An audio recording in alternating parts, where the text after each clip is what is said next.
and we'll go around the rest of the NFL where there are some good teams doing some good things. But I did want to start with the Commanders and with what I found to be a fascinating column by Ben Standig, because it got right to the core of something you and I discussed, debated, yelled about yesterday, which was this idea of not wanting Jayden Daniels to play any more football. You said yesterday, and I'll let you say it, I don't want to paraphrase, but essentially you've changed your mind. After last week saying he needed the reps, you still feel like he needs the reps to get better, but you don't think he can stay healthy, and so it's time to protect him from himself and get him off the field. That's a pretty good summary. I have a 100% sample of him leaving games because of injury when he's played the last three, so it's a pretty good bet that the fourth one would happen. It shouldn't be that way, but it is. I'm pragmatic. I deal with what is, and here's what is. When he plays, he gets hurt. So we need a revamp, a retooling, a fixing, a coaching up of all the repetitions. He still needs the reps, but we can't do it on the field safely. The next one, we're not going to be as lucky. The next one won't just be he'll go to the blue tent and be mad. The next one, potentially catastrophic on this stupid turf there in New York. So yeah, I mean, it's a bummer, but I don't think they can play him safely. And so my response to that yesterday and my response today to people who say he should not play in another game this season is to acknowledge the quiet part out loud, which is that you don't think Jayden Daniels can play 60 minutes of football without getting hurt. And what I said as a reaction to that was, that's a catastrophic development, if really that's how you feel, with this guy whose frame's not going to get a lot bigger. The play style's not going to change a ton, I don't think. I don't mean for this week or next week. I mean, period. Next September, next October, with all the years out in front.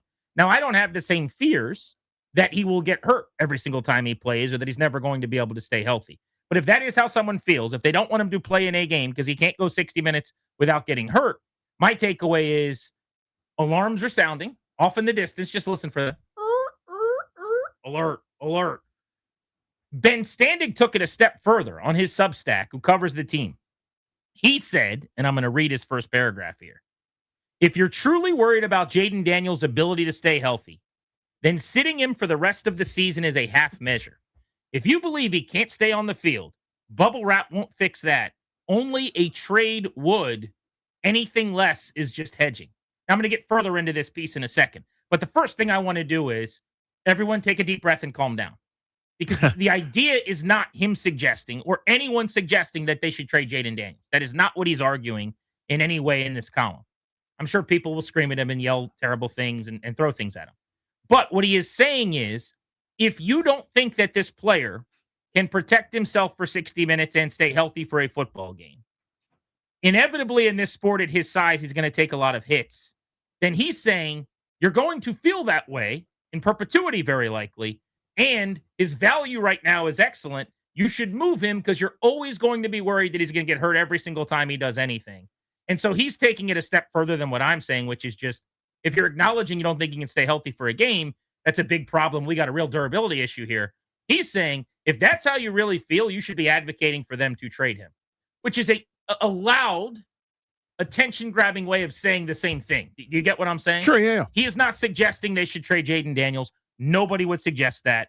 Everyone calm down. But I think you can get the point here. You can connect these lily pads and these dots on, if you're so petrified that him playing in a game means he gets hurt right now, how different will that feel next year?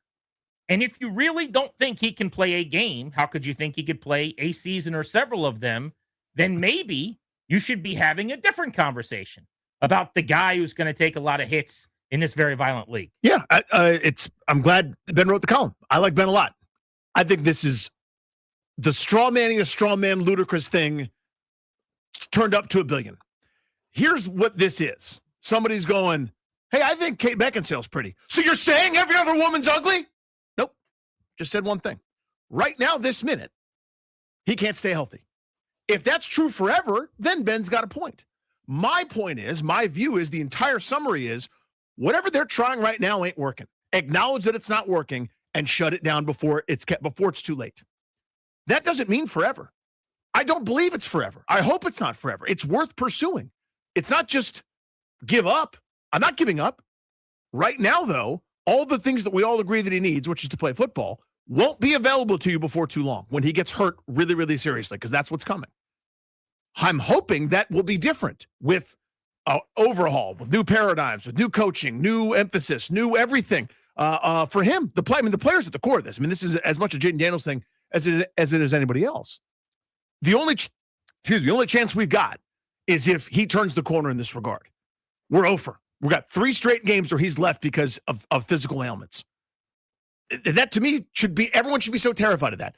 Anything other than that is either you don't really think it's that big of a deal, or you're not worried about him getting hurt, or, yeah, I know those are 3 fluke occurrences that happen directly in a row. If a guy makes 3 free throws, there's a great chance that 4th one's going in. We got a really good percentage here of this happening. And yeah, it's alarming. I'm alarmed. I want it to be different eventually in the future, but the idea that I have to give up now and that's the only logical step, I think is ludicrous. So you're saying, let's take a break. You're not advocating breaking up. No, I'm not shutting him down forever. That's insane. Of course. But follow my analogy. Yeah. You're saying, hey, this isn't working for me right now. I need some space. Let me clear my head. We need a break. In other words, put him on the bench for now. Mm-hmm. Shut this down for the rest of the season, and we'll get back together in a couple of weeks. That's what you're saying. Yeah. I happen to believe that when that happens, something is broken. And the way my brain works, I've never been in a relationship where we're going to take a break and it doesn't change it forever for me, personally. So I don't think Ben's takeaway is ludicrous at all necessarily, in the sense that, again, people are going to hear the word trade and they're going to be like, he wants to trade Jayden Daniels. No. He's saying if you're a panicked worrywart like me, you tell me if you think this translation is wrong. If you're a worrywart like Danny, then what you're really saying is ... And you should advocate trading him. Yes. What you're really saying is, I think his point is my point, which is your panic about Jayden Daniels right now, royally, not Danny. Yeah. Whoever's worried that he plays a game he's going to get hurt, I don't understand why that would go away in the future. Unless your issue is that you just think he's playing through an elbow injury that is going to easily get hurt again.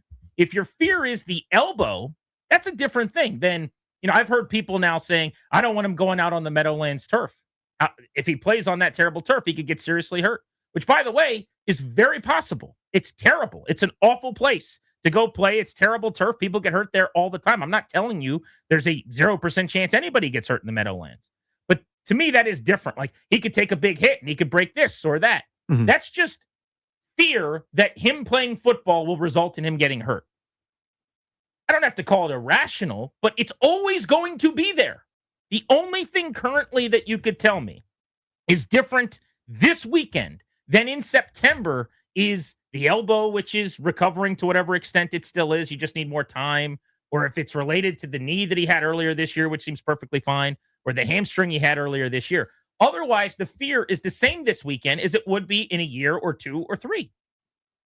There's no difference. The difference is reps, coaching, practice, paradigm shifts, overhauls, attitude adjustments. It's basically like saying, I got a car. The only thing I can do is go 100 miles an hour. You can still get there going 65. Like, that's the point to me. And I think anybody that's on your side dismisses that there's any improvement in this regard. For guys that rookie year come in headbutting the wall, like, can Jackson Dart improve not taking on 1 million pounds of contact? Of course you can. Here's where I'll disagree, though. Good point. Except that the disconnect is actually the injuries have not occurred on something that needs to be fixed from a play calling standpoint. Those things. So hold on. Let me just say real quick, because I keep hearing this idea. Like, Robert Griffin's a great example, Danny. You and I talked about this back in 2012. Did we mention this? Did it come up at all? That's funny. Thank you. But remember back then, there was this great frustration with how often the Shanahans were running Robert Griffin, right? Check out. Yeah, of course, yeah. That isn't really what we're talking about. The Dallas game, the injury was quite literally, I think he may have tweaked it going out of bounds. I still think you could kind of see him come up lame a little bit a few plays earlier. But it was him reacting, remember, in the pocket. The most normal thing that happens as a quarterback. You're in the pocket, a guy's coming off the edge, you try to step up, there goes my hamstring. There's nothing that he's going to be coached to do differently. There's nothing that he should have done differently. There's nothing Cliff Kingsbury should have done differently. He just got hurt on that play. Will you agree with that? Of course, that play. Right. So then the Seattle play. But it's a process discussion, but go ahead. Okay. The Seattle play. The Seattle play was an RPO that they thought he could have, should have thrown on after the game. Dan Quinn, maybe it's strong to say threw him under the bus, but said that there's never been a time when they rep this play over and over and over again where he runs. Now, what happened on that play was Seattle gets into the backfield. They pressure him instead of kind of resetting and firing the ball at the feet or toward Deebo Samuel in the end zone. He runs. If your point is he should never run on an RPO again, or that he should do a lot less of that, I'll disagree. But that play, again, was a fairly harmless, normal pressure off the edge. RPO is called with the dual threat quarterback. He turns down the pass, and he ends up taking off. Now, the problem on that play was that they were down 31 points. That's the issue. The fourth quarter, how much they're down. If that's the first quarter of the game, Danny, and it's scoreless, and they're in the red zone there, would you have any issue with that play call or him doing what he did? Wait, say that again?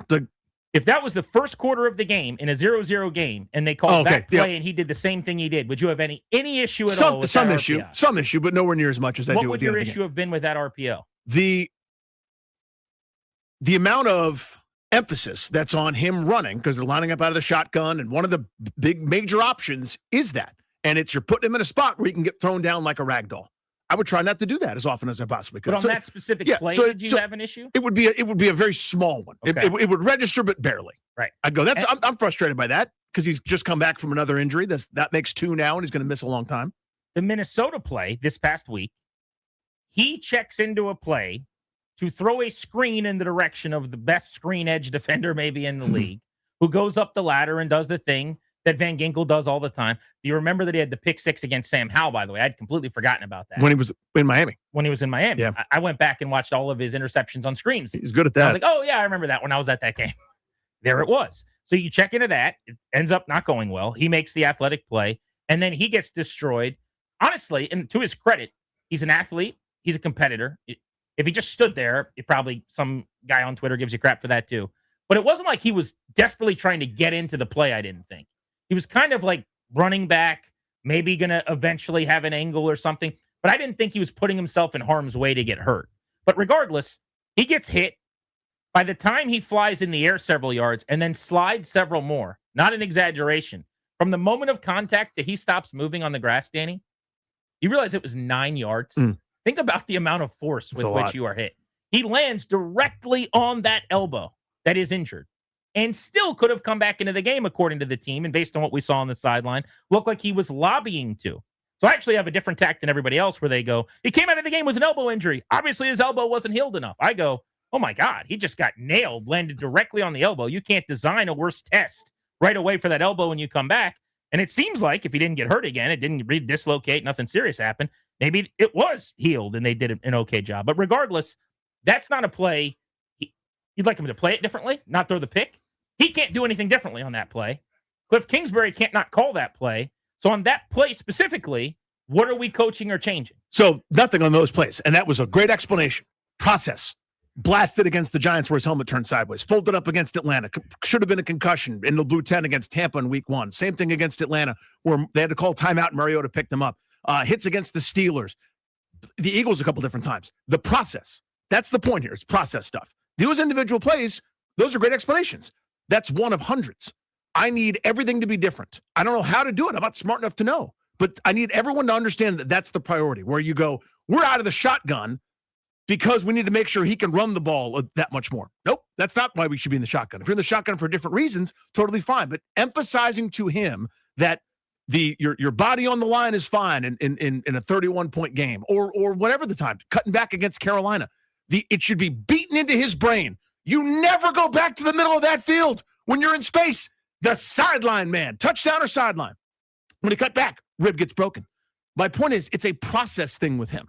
That process needs to change fundamentally.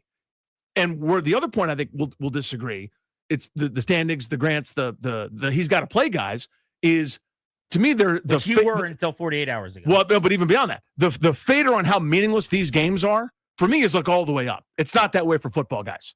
You know, you're telling me it's 25% of the season or 34% of the season or kind of whatever. I see these as empty exercises for a bunch of players that aren't going to be here. And having him hurt for that, where it jeopardizes his next year, because his offseason will be spent rehabbing and we'll all in for week 1, we'll do a documentary, etc. That to me is the most futile exercise possible. We have a sample right now where he gets hurt every time he plays. Like, everyone should be alarmed by that. 3-game sample of that. It's a pretty big sample where over multiple weeks. It's, you know what I mean? Like, he's had to leave games and miss time. This one wasn't as bad, thank goodness. But he didn't leave the game because everything was okay. He's had to leave 3 straight games. Everyone should go, oh my God, we can't do it. We'd love to be able to do it. We should be able to do it. We should be able to get through a game without getting hurt. It should be a far more rare occurrence. It's not. We're 3 for our last 3. You can't in good conscience trot him out there to play football right now. A few things on that. I guess before I get into my points that I would rebut with, I have to ask this question, though. To what extent do you want to tweak his style of play? And I don't just mean getting to the sideline, not cutting back upfield or whatever. But you don't want him running as much, it would seem. Is that fair?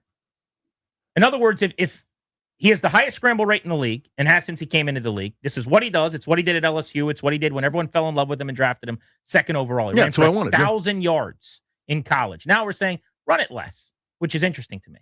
I think if he runs it less, that version of this player is not the number 2 overall pick, but we'll get there in a minute. So how much less, I guess, would be my question. You don't want him to never run, obviously. No, it's Friday. Run out of danger. Escape. I want him to escape. That's the superpower. The superpower isn't a zone read into the teeth of a linebacker. The superpower isn't the quarterback power against Green Bay when they're lined up to knock you into next week. That's not the superpower. The superpower is the Cleveland game where he's in the grasp and he gets out of there and throws it deep to Terry McLaurin when the offense wasn't doing nothing. That's what you want the superpower to be. That's not currently the superpower. That's exactly what it is. His escape when it's certain doom. That's the superpower to me. And whether it's a scramble or a pass, and he runs for something, like again against Tampa, they don't win that game probably with the doink. If he's not in the grasp of a defender and he escapes and is able to dive forward for a first down, that to me is the superpower. It's not cutting back in the middle of the field and running just to show it or whatever. Happening.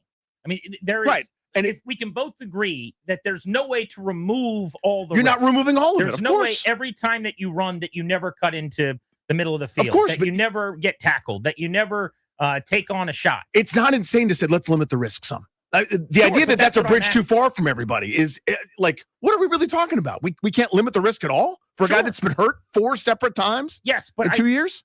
It's hard when I think there's a significant disagreement on like how much risk is avoidable. I guess that is the debate. Like, if it's 4% or 41%, I don't know the answer to that. I don't think anybody really does, but let's try. Let's try to limit it some. It can never be perfect. Okay, so how do you do that? If I was smart enough to know, I'd be a coach. I don't know all the things. I know that when he cut back against Carolina, I want him never to do that again. A 46-yard run where it's a fluke injury? Yes. He cut back. You just want him to run out of bounds there? I want him to run away from defenders and not cut back. It's football, man. He's just playing football. I understand, and that caused an injury. So if he's just... injuries happen in football. They happen more often for guys with this frame and this process. Agree. So let's that had to be part of the arithmetic when we decided to draft him at number 2. Yeah, so let's coach it to avoid some of those things. And if it happens, even with all the best coaching and the best practices, nothing else you could do. But let's exhaust everything first.